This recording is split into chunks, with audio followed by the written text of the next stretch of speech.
dalam keteduhan hutan-hutan lebat dan sungai-sungai yang membelah, terletak sebuah permata tersembunyi di timur Kalimantan, Kabupaten Berau. Wilayah ini tidak hanya memikat dengan keindahan alamnya, tapi juga dengan kesetiaannya terhadap harmoni lingkungan. Namun, di balik keindahan alam yang menakjubkan, Kabupaten Berau juga menyimpan tantangan besar. Setelah polusi udara benar-benar mengganggu warga. Dampak buruk polusi udara. Buruknya kualitas udara. Polusi udara. Pemirsa, Badan Penanggulangan Bencana Daerah Berau menyebut kebakaran hutan dan lahan gambut terjadi di 4 kecamatan dengan total luas mencapai 55 hektar.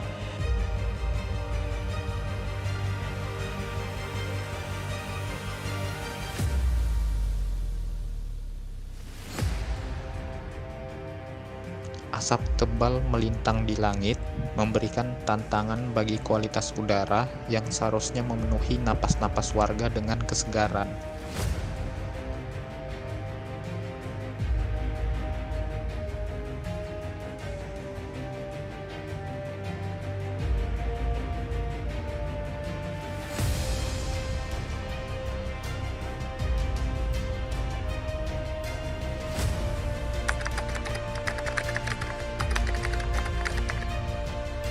Menurut saya sih sumber pencemaran udara terbesar yang ada di Kabupaten Berau secara umum itu adalah sumber bergerak, yaitu dari kendaraan bermotor. Meningkatnya penggunaan kendaraan bermotor yang bersifat pribadi di perkotaan merupakan salah satu penyumbang terbesar dalam polusi udara, terutama untuk polutan partikulat meter 2,5, nitrogen oksida, serta karbon dioksida ke dalam udara setiap harinya.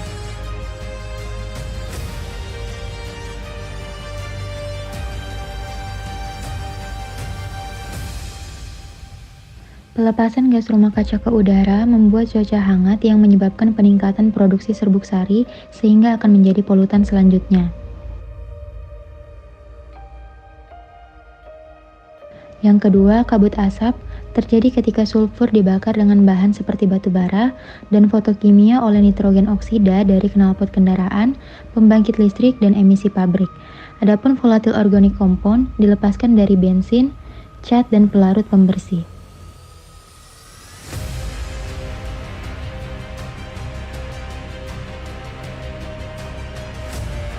Mereka tidak hanya menimbulkan kabut asap yang mengurangi jarak pandang, namun membahayakan tanaman dan mengganggu pernafasan.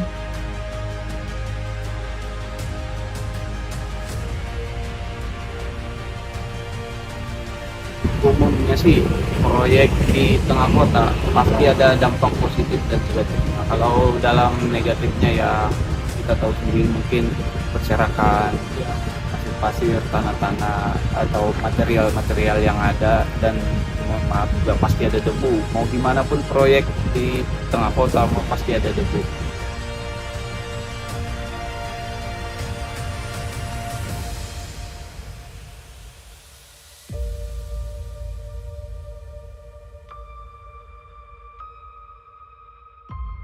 Isu-isu saat ini terjadi adanya kabut asap. Salah satu faktornya yaitu terjadinya kebakaran hutan dan kebakaran lahan secara serentak.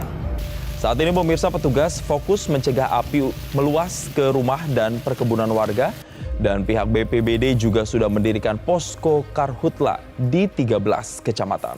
Penyebab terjadinya karhutla di Kabupaten Berau ada beberapa faktor, ya, terutama kebakaran lahan. Di situ ada semacam tradisi masyarakat lokal dengan membuka lahan secara membakar. Kalau terbakar itu yang dengan sengaja, kalau yang tidak sengaja yaitu di mana musim kemarau yang berkepanjangan, El Nino, dan ditambah sumber daya manusia yang tidak paham. Salah satu contoh, dalam perjalanan menuju ke satu tempat membuang puntung rokok, ya, atau ada kegiatan camping, kegiatan lainnya yang membuat suatu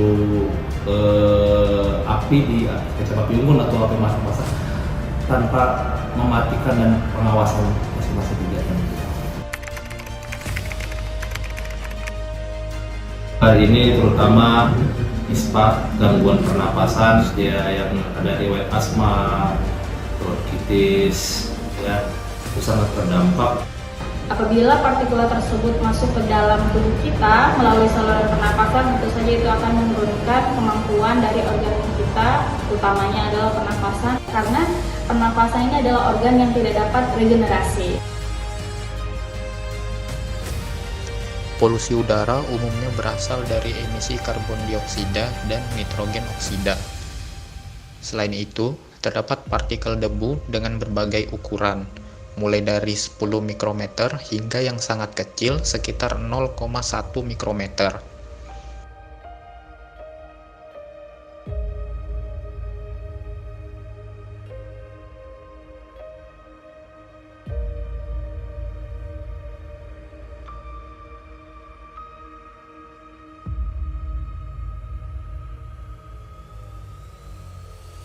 Rambut-rambut di rongga hidung dan kelenjar hidung hanya mampu menyaring partikel debu berukuran 10 mikrometer. Jika terlalu banyak, debu tersebut dapat masuk ke saluran pernapasan atas.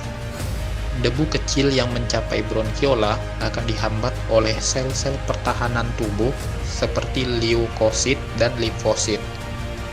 Sebagian besar debu akan berakhir di paru-paru atau alveoli dan menghambat pertukaran oksigen. Meski demikian, makrofag yang mencoba memakan debu dalam jumlah besar dapat mati.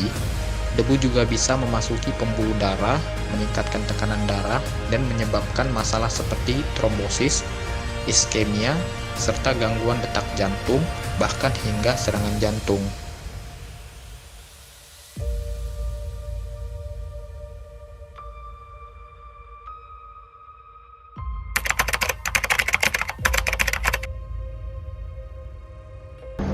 Upaya yang kita bisa lakukan tentu saja tidak bisa didukung dari satu saja, harus didukung dari berbagai pihak. Contohnya, pemerintah memang mengeluarkan peraturan mengenai indeks pencemaran udara, kemudian masyarakat juga harus antisipasi dengan mengurangi penggunaan kendaraan bermotor yang sifatnya milik pribadi dengan umum, ataupun juga mulai membiasakan menggunakan kendaraan yang tidak berbahan bakar fosil seperti itu.